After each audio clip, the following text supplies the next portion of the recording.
সরকার আজ 1 ফেব্রুয়ারি কেন্দ্রীয় সরকার আজ সংসদে বাজেট পেশ করলেন।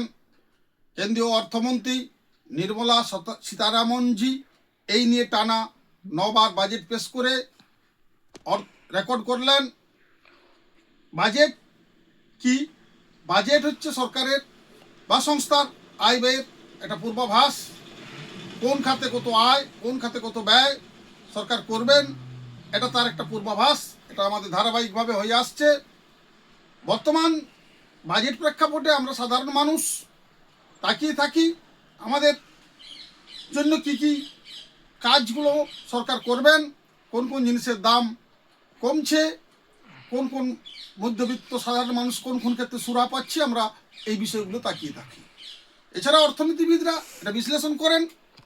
বর্তমান যে বিশ্ব অর্থ ব্যবস্থা আমরা জানি, ইউক্রেন রাশিয়া যুদ্ধ, ইরানের সাথে আমেরিকার সংঘাতপূর্ণ অবস্থান ছাড়া সারা বিশ্ব জুড়ে যে একটা পরিস্থিতি, করোনা পরবর্তী পরিস্থিতিতে বিশ্ব যে অর্থনীতি যেখানে টালমাটাল, সেখানে ভারতবর্ষের অর্থনীতি কিভাবে ক্রমশ এগিয়ে চলছে, এটা নিয়ে অর্থনীতিবিদরা তাদের বিশ্লেষণ করছেন।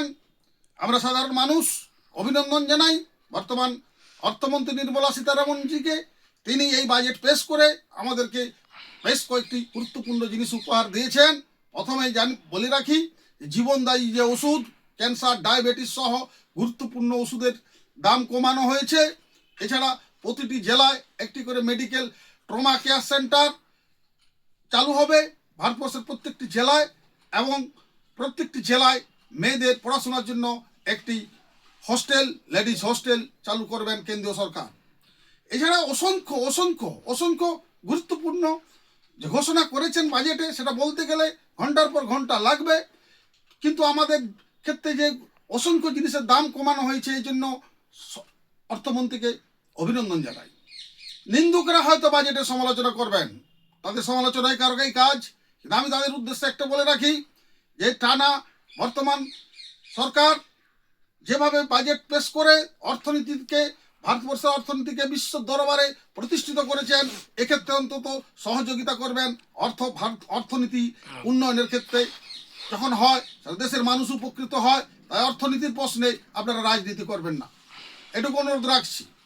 আমরা এই যে ভারত একদিন বিশ্বতে যে শ্রেষ্ঠ আসন লবে, একটা আমরা কবিতা পড়েছিলাম, সেটা যে আজ সত্যি হতে চলেছে, সেটা আমরা বর্তমান ভারতবর্ষের অবস্থান, রাজনৈতিক অবস্থান, অর্থনৈতিক অবস্থান দেখে এবং সামরিক অবস্থান দেখে আমরা এই আশা রাখছি, এবং এটা বিশ্ব সেটা দেখতে পাচ্ছি। তাই এই বাজেট পেশে আমরা সাধারণ মানুষকে বলতে চাই যে আগামী যে আমাদের পশ্চিমবাংলা সরকার কেন্দ্র সরকারের সাথে অর্থনৈতিক সংঘাত করে চলেছেন ধারাবাহিকভাবে। পূর্বের বামফ্রন্ট সরকারও আমরা দেখেছিলাম, বর্তমান তৃণমূল কংগ্রেস সরকারও কেন্দ্রীয় সরকারের সাথে অর্থনৈতিক লড়াই চালিয়ে যাচ্ছেন। আমরা চাই 2024-এর নির্বাচনে তার অবসান হবে। এখানে কেন্দ্র এবং রাজ্য একই সরকার হয়ে অর্থনৈতিক সংস্কারের ক্ষেত্রে, অর্থনৈতিক উন্নয়নের ক্ষেত্রে একটা গুরুত্বপূর্ণ ভূমিকা নেবেন। পশ্চিমবাংলা আবার সেই কেন্দ্রীয় সরকারের অর্থনৈতিক সুফল এগুলি আমরা পশ্চিমবাংলাতে চালু করতে পারবো, এই আশা রাখছি।